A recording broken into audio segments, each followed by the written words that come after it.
All right. Matthew chapter 14. All right. Okay. Let me pull it up. 20 minutes. Okay, so they think this starts with Herod the Tetrarch. Here's reports of Jesus, and he says, "This is John the Baptist, risen from the dead." And then they explain why John the Baptist is dead, which is a horrible story. It made me really sad, actually, to read. I know. They've beheaded him because... What, because he tried to give good advice to Herod and the wife of his brother didn't like it and asked for him to be beheaded? That is so insane. I think it's more like, I don't think he was trying to give good advice. I think he straight up said, this is evil. It's not lawful for you to have her. And who's that going to piss off most? Her. Yeah. And she just, boom. Yeah. Talked her daughter into getting him to, because he made a dumb promise. Yeah. But the interesting thing about that is that the way they thought, he thought that he had come back from the dead. Yeah, guilty conscience. Well, I was going to ask, is resurrection like a thing that they thought about? Or They like, did, he's gonna come back from the dead? Yeah, but they also believed in something called a transmigration of souls, which is similar to Scientology. Oh. What Scientology teaches is that you die and you transmigrate to another body. So they wondered if John the Baptist had come back as Jesus. That's freaky. Yeah. So, but that made me wonder about Jesus being risen from the dead. Why was it so profound then, if they believed in transmigration of souls? Because nobody had ever seen somebody come back from the dead. They had a mystery belief about that. It's like, I believe in ghosts. And you've never really seen one. And then you actually see a ghost. Yeah. So they believed in a resurrection. They didn't know when it would happen or how it would happen. So when he's beaten to a pulp on the cross and he rises the third day, that was big news. Okay. All right. Like John. Okay. Yeah. Before they were thinking the spirit of John was just in this other person now, so they don't know for sure. Right. But okay. All right. Which is one of the reasons, and it's important, why Jesus was physically resurrected, so that they could see him and say, "This is the guy that was put to death." Okay. And I get in trouble this because people say we're going to be resurrected physically. Our bodies are going to come out of the grave and all this junk. Paul says, and that's not what it is. But because Jesus was physically, Christians say we will be physically raised too. And they don't get he had to have his body. They had to be able to witness that it was him. If he had shown up as a ghost and just like, they'd be like, oh, you're just a ghost, right? He had to have the corpus that he was died in. Yeah. That he was died in. Okay, that makes sense. Jesus was told about John. He goes away and the crowds followed. The disciples say they need food, send them away. Jesus says, let's feed them. And then he feeds people. And he gives thanks to the heavens and then broke the loaves. I just kind of wondered about that. Just the Hebrew way of saying. Is it common for... Did he do that, though? Like, Give look thanks? up? Oh, yeah. He would do that. Yeah. Yeah. I was in school of ministry with a Jewish convert, and when he prayed, he would always have his hands up. Aww. Yeah. You know what the humanists teach about that miracle of the loaves? What? That they didn't have any food, and they passed the baskets around that had a few fish and bread in it, and people secretly put their own in to give to everybody because they were so kind to each other. And so when it came back, the baskets were full. Oh my god. That's how humanists take that story to deny the miracle. Wait, what? Yeah. Yeah.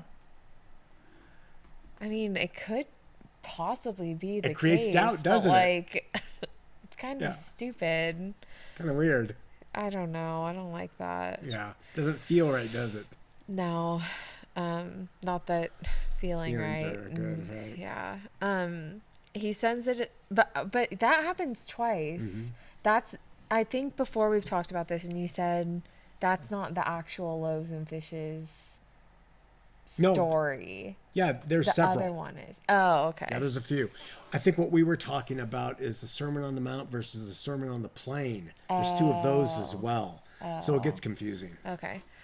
He sends disciples onto the boat and get some solitude. It's pretty interesting that to me that Jesus took time alone here, especially after John's death.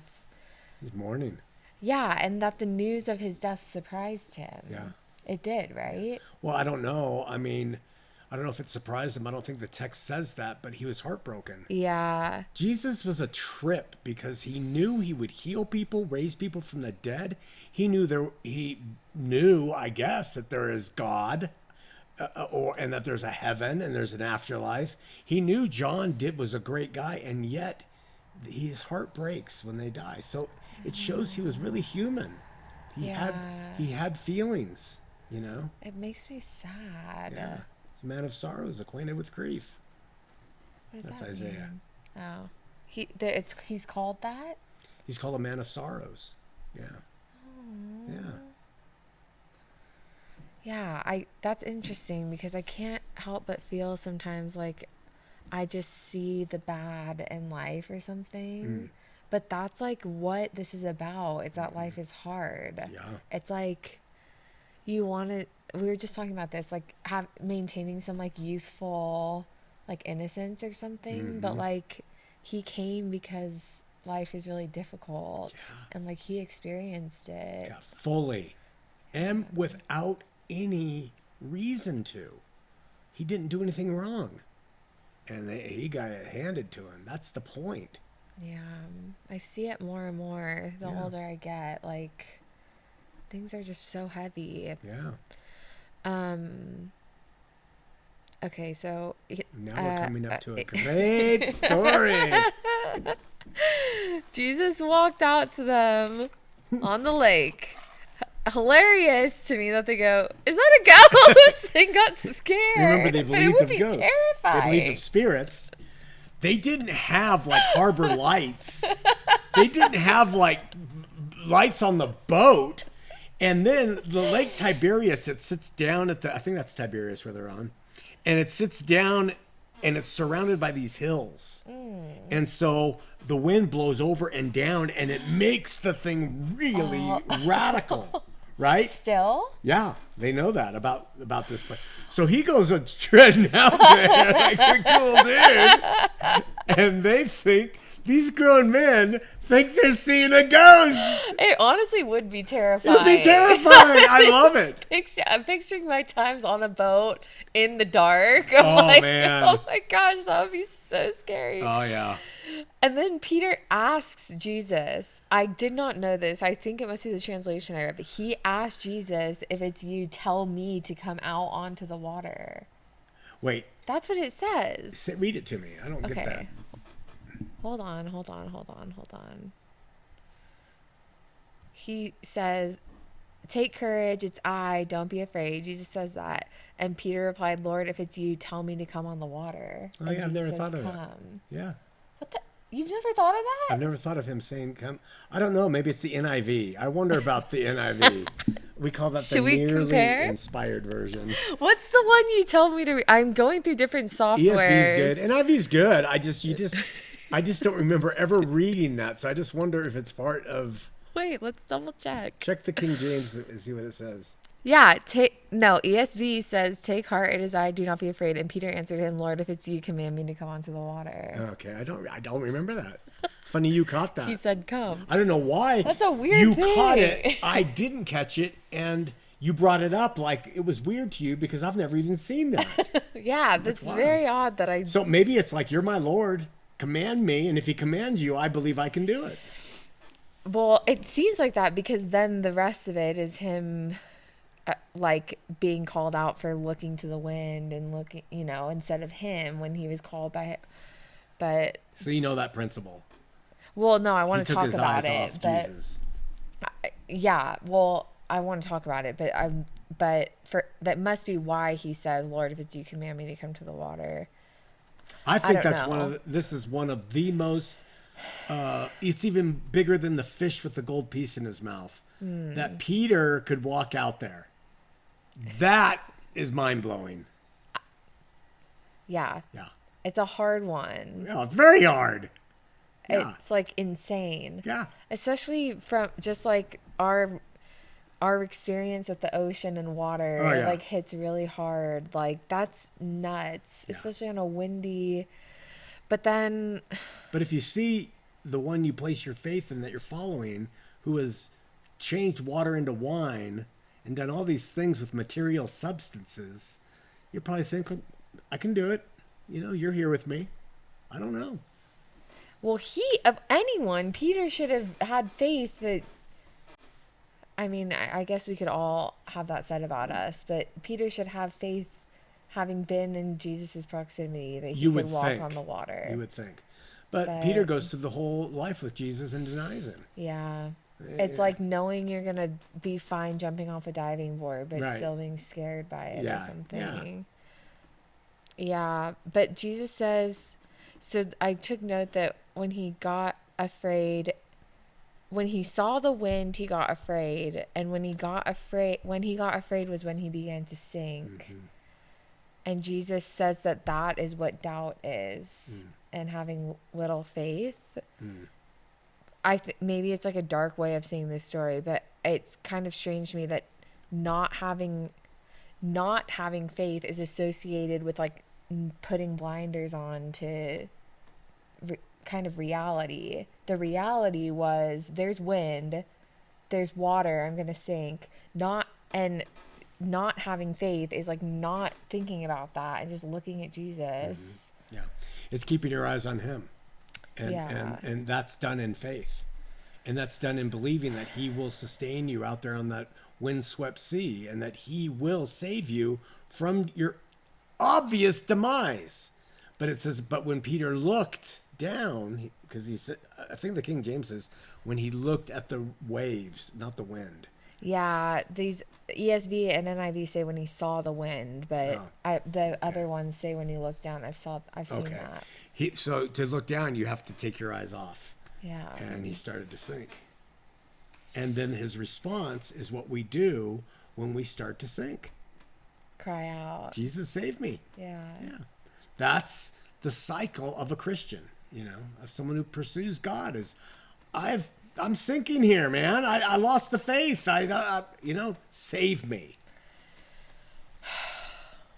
It's the thing that I battle. Like I would think that God, it's a weird thing, like it's supposed to be where you look around at reality and that should make you think, oh, there is a God. That's the first step. And then you know that there's a God and you stop looking around because then it will keep you away from God if you look around. Well, it won't keep you away, but it just causes you to lose the progress you've made in him. That's all it is. That's a funny thing, though, for it to be the thing that instigates your, like, something in reality happening for you to be like, I need God, but then turn from that. Then it makes you turn from it later when you look to it. And I think that's a beautiful concept. I don't find it paradoxical because we are humans in flesh in a fleshly world. He has to reach us somehow, you know, and that's what I believe he's reaching. But once he reaches you and you know or you believe that in this world there's something bigger, stronger, who loves and cares about you, then when you look around at the robbers and the poverty and the crime and everything, you do look to him in faith and say, man, I can't make it here. That's the whole thing. So it is kind of paradoxical. You start off by looking at the material evidences and spiritual, and then you more and more try to just look at him. And that's what that parable, that's what that story's telling us. It is beautiful. Yeah. Yeah. Oh, that's the end of my chapter 14. Look at that. That is the end of chapter 14. We ended early. You guys go out and have yourself a banana shake. That sounds horrible. All right. She got her mind on bananas is the thing. Yeah, no one wants to shake about those. Okay. Next episode.